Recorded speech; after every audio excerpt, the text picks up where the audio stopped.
আজকে চলে গেছিলাম এপারে বাংলায়, যেটা শিলিগুড়ি মাল্লাগুড়িতে। আর এত ভিড় ছিল, একটু ওয়েট করার পরেই কিন্তু টেবিল পেয়ে গেছি। যদিও অর্ডার করার পরে খাবারটা আসতে কিন্তু অনেকটাই লেট করেছে।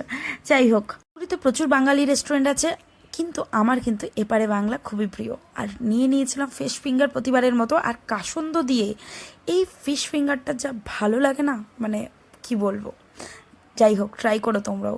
নিয়ে নিয়েছিলাম স্ট্রিম রাইস, আর সাথে ইলিশ মাছের মাথা দিয়ে কচু ঘন্ট। মারাত্মক খেতে, মারাত্মক, মানে প্রতিবার যাই আর এটা না খেয়ে ফেরত আসি না।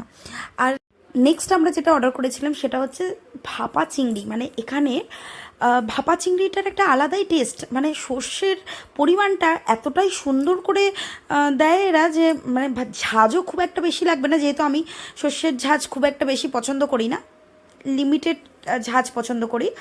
তো এখানকার পরিমাণটা আমার জন্য একদম পারফেক্ট লাগে। Next is